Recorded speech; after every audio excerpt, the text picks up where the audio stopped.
Hello everybody, we are making an easy salsa using this mini chopper. These are the ingredients that I'm going to use. Some fresh tomatoes, green pepper, onions, lime, garlic, jalapeno peppers if you like it spicy. If you like it really spicy, use the thin serrano chilies, some cilantro and salt. Garlic is an optional ingredient that some people add and some people don't, so it's really up to you. Now if you're using a mini chopper, you want to first put this jar onto the mini chopper, make sure that it sits well, add the blade in, and then I usually add the ingredients that I want that should be really finely chopped. So I'm going to start by adding jalapenos, because what I want to do is take a small piece of the jalapeno and just cut it into a couple pieces like this and just add it in. And I also want to add cilantro because I want the leaves of the cilantro, the stems of the cilantro to just kind of get crushed up before I add the tomatoes. And then running the mini chopper like this, just so that I can get those pieces to be really small in the salsa. So I'm just going to run this. Okay. And now that I've done this, I'll add the other ingredients. So I also want to add garlic now, because you really want the garlic to be in small pieces too. Get rid of the dry part of it. Give it a whack like that. And if you don't want the whole garlic, just use a small portion of it. I think I'm going to use a small portion because I'm only planning to use 2 tomatoes. So I'm going to use a little bit of garlic here. I'll run it one more time.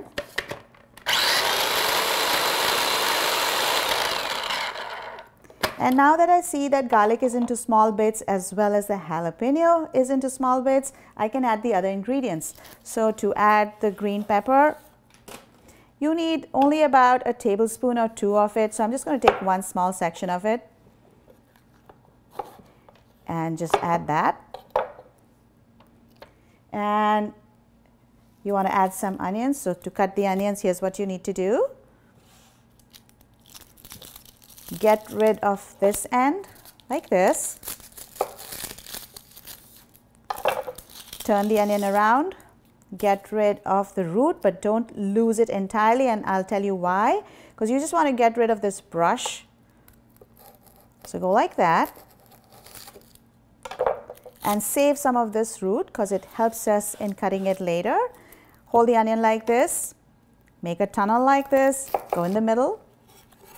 Move this aside. You only need a small section. Now you can remove the papery skin. Remove the papery outer layer like this. And use how much ever you want to use.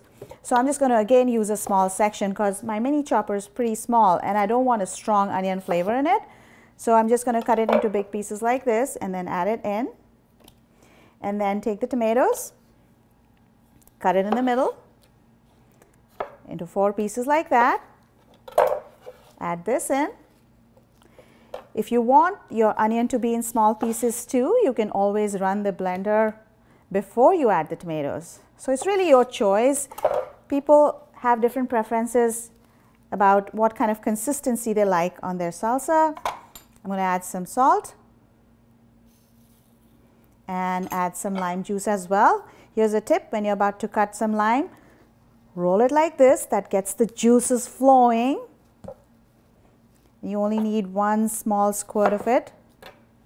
And you can always adjust these ingredients as you go. So I'm going to go like this and put it aside. Now make sure you put the lid on, and then the lid needs to kind of lock in place before you run this. And then pulse it first instead of just running it on high speed, because that's going to just kind of make a tomato sauce out of it, which is what you don't want. So I'm just going to work on low speed right now.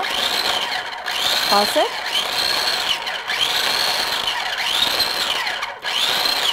And then check, how is it looking? Now,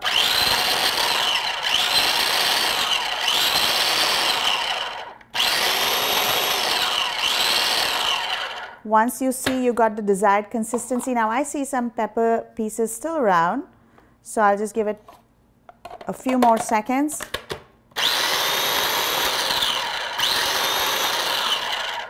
And then take it out in a bowl like this.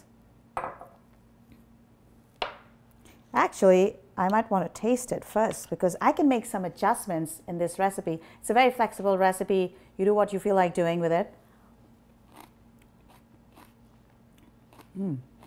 I think I like it.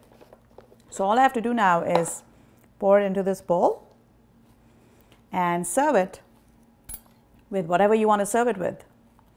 Some chips, quesadillas, tacos. Also, if you've ever tried it with scrambled egg, it's quite yummy with that too. So here's your easy salsa. If you like some pieces of tomato in it, go ahead and just cut the remaining tomato and just go like that and have those pieces in there, so you have a little bit of the salsa, which is kind of like a sauce, and a little bit that's chunky. So if you want some chunky pieces of cilantro or tomatoes in it, just go ahead and do that, because it also makes it look pretty. So here it is. Enjoy.